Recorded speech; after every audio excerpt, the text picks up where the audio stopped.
Saviez-vous que l'urine humaine est un très bon engrais naturel?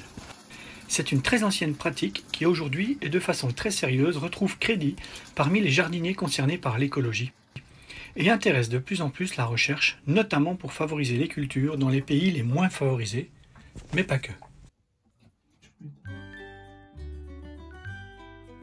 L'urine est composée d'urée, substance organique, et de 95% d'eau, dans laquelle sont dissoutes de substances minérales comme le sodium, le calcium, le magnésium, le fer et surtout l'azote, le potassium et le phosphore. Les plantes ont besoin de 3 éléments principaux, c'est le fameux NPK. L'urine contient environ 6 g d'azote, 1 à 2 g de phosphore et 2 g de potassium. L'azote pour la croissance ou le développement de toutes les parties aériennes des plantes, le phosphore pour renforcer la résistance des plantes et contribuer au développement racinaire, et le potassium pour favoriser la floraison et le développement des fruits. Pour le phosphore, c'est intéressant au moins pour 2 raisons.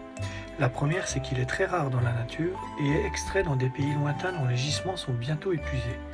Et la seconde, c'est qu'il est assimilable directement par les plantes. L'urine humaine est considérée comme un engrais équilibré pour le jardin et agit rapidement dans les sols par ses minéraux solubles et certains donc directement assimilables par les plantes. Comment l'utiliser? À quelle dilution et intervalle? Pour la dilution, le meilleur combo pour une fertilisation d'entretien est de diluer 1 pour 20, soit 0,5 litre d'urine dans 10 litres d'eau. Pour une utilisation coup de fouet, vous pouvez préférer une dilution à 1 pour 10, ce que j'ai fait d'ailleurs dans cette vidéo. Cet engrais est à utiliser en cours de culture lors de la phase de croissance de la plante. L'arrosage se fait généralement une fois toutes les 2 semaines avec 2 ou 3 arrosages, ce qui convient pour la plupart des plantes. Le dosage est important et Renaud Delouze recommande de ne pas dépasser 3 litres d'urine par mètre carré de terre pour les aubergines, poivrons, concombres et tomates, et 1 litre pour les carottes, navets et salades par exemple.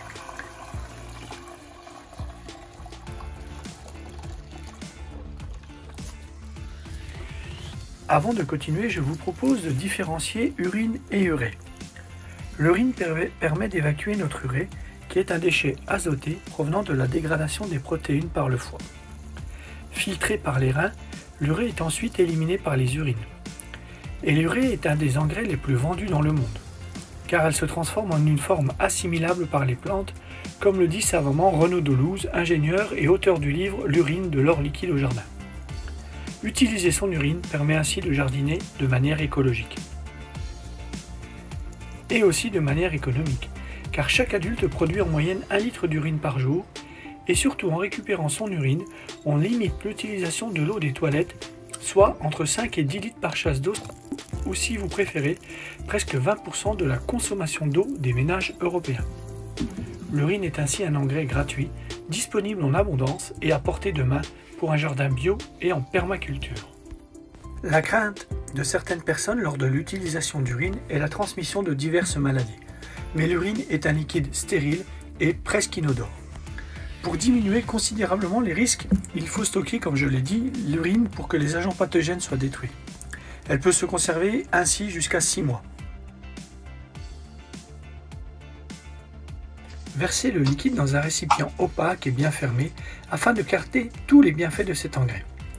L'intérêt de stocker l'urine réside dans le fait qu'ainsi les risques de contamination diminuent, car pour abattre les mauvaises bactéries, résidus médicamenteux ou germes de l'urine, une solution simple consiste à faire reposer le liquide. Ainsi, le pH élevé et l'ammoniac détruisent les molécules indésirables. C'est ce que recommande l'OMS, qui s'est penchée sur la façon dont utiliser sans risque les urines et matières fécales en agriculture. Il est aussi préférable qu'un mois se déroule entre la dernière fertilisation et la récolte des légumes.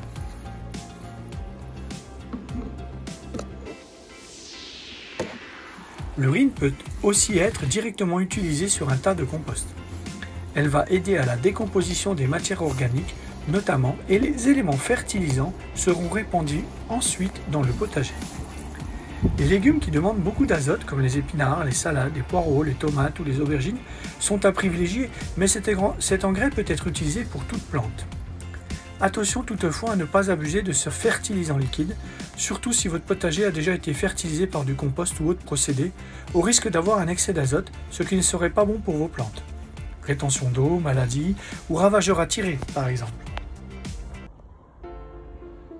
Pour économiser de l'argent et limiter le gaspillage en eau, participez à l'écologie, à la préservation de l'environnement. Pour avoir un jardin fertile, un sol riche de beaux légumes et de magnifiques plantes, nous connaissons maintenant une solution naturelle et abondante. Faire pipi dans sa bouteille.